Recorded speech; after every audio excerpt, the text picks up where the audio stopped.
There's something strange about money. The less you have, the more everything seems to cost. Not just in price, but in consequences. You miss one payment, and suddenly, it's not just a small problem anymore. It turns into fees, stress, more pressure than it should ever be. And if you've ever felt that, like one small mistake somehow snowballs into something bigger, then you already know this isn't just about money. Because when you have enough, life feels flexible. You can wait.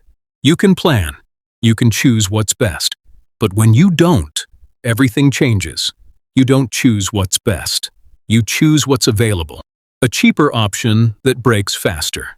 A quick fix instead of a smart one. A decision that solves today, but quietly makes tomorrow harder. And the worst part is, it doesn't feel like a bad decision. It feels like the only decision you have. So you keep going, day by day, solving problems as they come, trying to stay on top of everything. But somehow, it still feels like you're falling behind. Like no matter how careful you are, how hard you try, how much you think things through, it's never quite enough. And after a while, you stop asking, "How do I get ahead?" and start asking, "How do I not fall further behind?" And that shift is where everything starts to change. And the hardest part about all of this is that it doesn't happen all at once. It builds quietly, over time. At first, it's small things. A late fee here, a slightly higher bill there, a purchase you didn't plan for, but had no choice but to make. And none of it feels like a big deal, not on its own. But then it happens again, and again, and again, until one day, you realize you're not just dealing with one problem anymore. You're dealing with layers of them, because every small setback never really goes away. It just stacks. That late fee? It takes away from next month. That unexpected expense? Now you're behind on something else. That quick solution? It creates a bigger problem later. And suddenly, you're not just managing your life anymore. You're managing damage, trying to keep everything from collapsing at once. And that's exhausting, because no matter how hard you try to stay on top of things, there's always something pulling you back, something waiting, a bill, a deadline, a number you don't want to look at. And even on the days when things feel okay, that pressure is still there, in the back of your mind. You go out, but you're calculating. You buy something small, but you're second-guessing. You try to relax, but you're thinking about what's coming next. Because when money is tight, there's no real off switch. It follows you everywhere. And over time, that pressure starts to change you. You become more careful, more cautious, more aware of every single decision. Not because you want to be, but because you have to be. And slowly, without even realizing it, you stop thinking about what's best and start thinking about what's safe, what won't make things worse, what won't push you further behind. And that's where it really starts to hurt, because now you're not moving forward anymore. You're just trying not to fall apart, holding everything together with less and less room to breathe.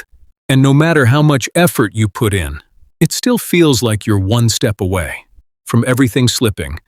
Transition ka twist. And at some point, you have to ask yourself, is this really just bad luck? Or is something else going on here? But what if this isn't just about bad luck? What if it's not just a series of unfortunate events, or poor timing, or even bad decisions? What if this is something deeper? Because when you look at it closely, there's a pattern. Every time you try to get ahead, something pulls you back. Every time you fix one problem, another one shows up. Every time you think, this month will be different, it somehow ends the same way. And after a while, it stops feeling random. It starts feeling predictable. Like no matter what you do, you're stuck in the same loop. And that's when the question changes. It's no longer, why did this happen? It becomes, why does this keep happening? Because maybe the problem isn't just what you're doing. Maybe it's the position you're starting from. Think about it. When you don't have a financial cushion, everything becomes fragile. One small issue doesn't stay small. It spreads. it affects everything else. And that changes how you make decisions. Because now, you're not thinking about optimization.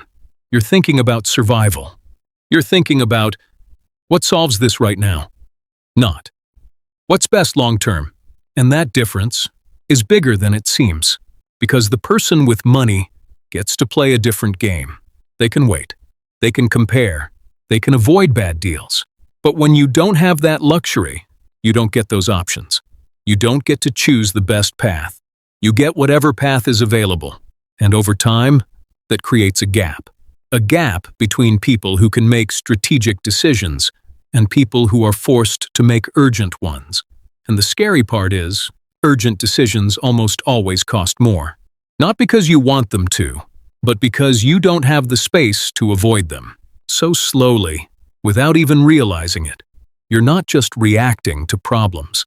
You're being shaped by them. Your decisions change. Your priorities change. Your entire approach changes. Not because you're bad with money, but because your situation is training you to think short-term, to act fast, to survive. And the longer you stay in that cycle, the more normal it starts to feel. Until one day, you don't even question it anymore. You just assume, this is how things are. Transition to explanation.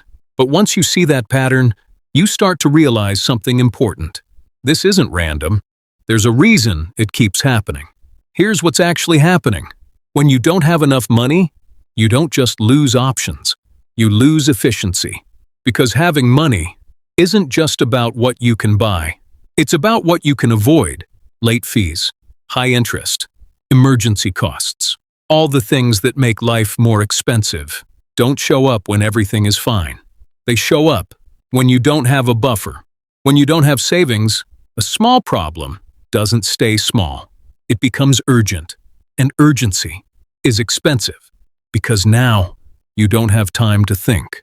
You don't have time to compare. You don't have time to wait for a better option.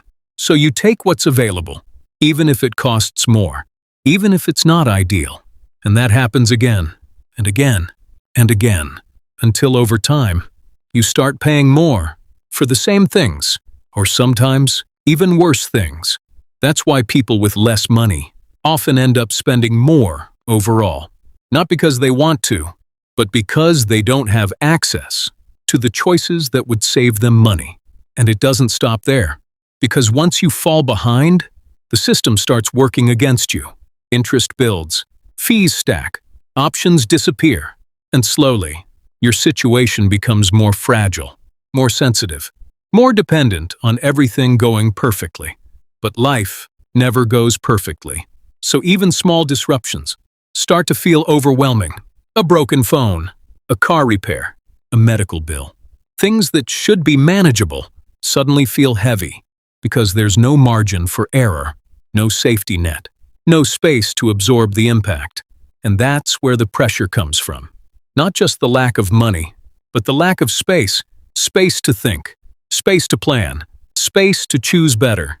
Because good financial decisions almost always require one thing: time. And when you're constantly under pressure, time is the one thing you don't have. So instead of making decisions that move you forward, you make decisions that keep you afloat. And over time, that difference becomes everything. Because while others are optimizing, you're stabilizing. While others are building, you're maintaining. And that gap keeps getting wider. Transition could deeper plus ending. And after a while, that doesn't just affect your money, it starts to affect the way you see everything. And after a while, you stop thinking about getting ahead.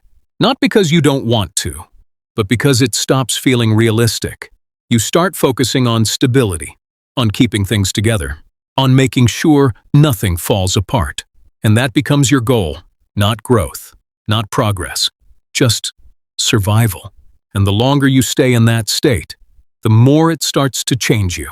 Opportunities don't feel exciting anymore. They feel risky. Decisions don't feel empowering. They feel heavy.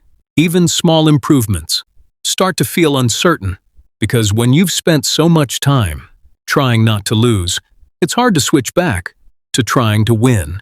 And that shift happens quietly. without you noticing, until one day, you realize something. You've been playing defense this whole time, protecting what little you have, instead of building something more. And that's a hard realization to sit with, because it doesn't come with a clear answer.